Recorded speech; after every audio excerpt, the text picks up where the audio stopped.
Welcome. मैं हूं ज्योति। आप देख रहे हैं चुनावी समर। भाजपा राज में बिहार, यूपी सहित देश के लगभग सभी राज्य बदहाल हैं।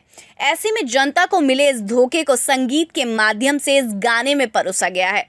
एक गाना है, काफी ज्यादा वायरल हो रहा है और उस गाने की एक छोटी सी झलक हम आपको जरूर दिखाएंगे। ध्यान से देखिए।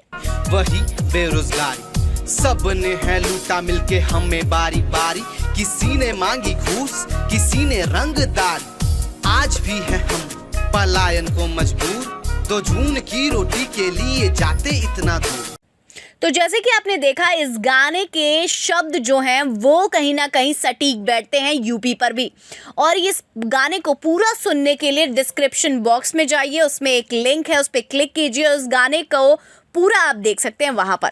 और अब हम बात कर रहे हैं, आज की चर्चा हमारी जिस मुद्दे पर है उसके। मायावती के कारण बिहार में एनडीए सरकार होगी सत्ता मुक्त। मायावती की रैलियों से बिहार में बदला सत्ता का समीकरण। जी हाँ, जैसा कि हम जानते हैं कि मायावती दलितों की एक बड़ी नेता है और इस बार इन्होंने बिहार में उपेंद्र कुशवाहा और ओवैसी के साथ गठबंधन किया है। ऐसे में बिहार में दलितों, पिछड़ों और अल्पसंख्यक समुदाय के लोगों का एक बड़ा वोट बैंक मायावती के पाले में जाता दिख रहा है।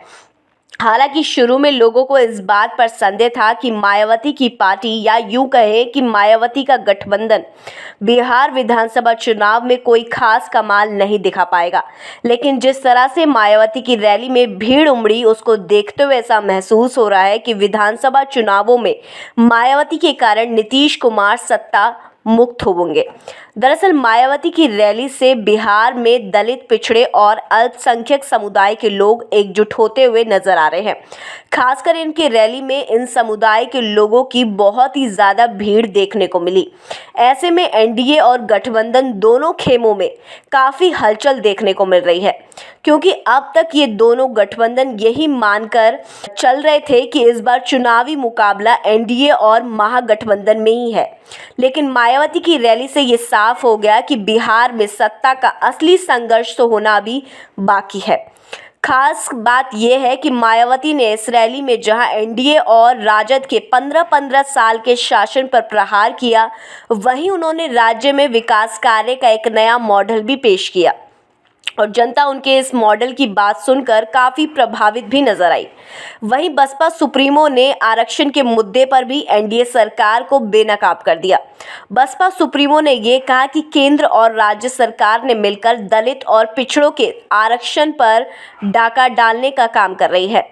मायावती ने कहा कि जो आरक्षण का लाभ पिछड़े और आदिवासियों व दलितों को मिल रहा था, उसको वर्तमान सरकार सोची समझी रणनीति के तहत धीरे धीरे समाप्त कर रही है। उन्होंने कहा कि स्थिति ये है कि आरक्षण पर डाका डालने के साथ साथ सरकारी काम भी प्राइवेट लोग कर रहे हैं। इससे लोगों को आरक्षण का लाभ कम मिल पा रहा है। मायावती ने कहा कि बिहार में अल्पसंख्यक समुदाय की हालत भी कुछ ठीक नहीं है और यहाँ गरीबी, बेरोजगारी भी काफ़ी ज़्यादा बढ़ गई है। उन्होंने कहा कि 15 साल लालू तथा 15 साल नीतीश को सरकार चलाने का मौका मिला, लेकिन लोगों को स्थानीय और स्थायी रोजगार नहीं मिला। इस तरह भारी जनसमर्थन के बीच मायावती ने केंद्र और राज्य सरकार के साथ साथ लालू राज को भी पूरे तरीके से बेनकाब कर दिया है। कैसे पिछले 30 वर्षों से बिहार की जनता बदहाली में जी रही है। बड़ी बात यह है कि जिस तरह से राज्य की मायावती के पक्ष में हवा बहती हुई नजर आ रही है, उसको देखते हुए राज्य में बसपा गठबंधन की जीत तय नजर आ रही है। ऐसे में अब लोगों को 10 नवंबर का इंतजार रहेगा, जिस दिन बिहार में बसपा इतिहास रच सकती है। तो इस पर आपकी क्या राय है, आप प्लीज़ कमेंट सेक्शन में ज़रूर लिखें। Thank you so much. Keep watching today's for more news.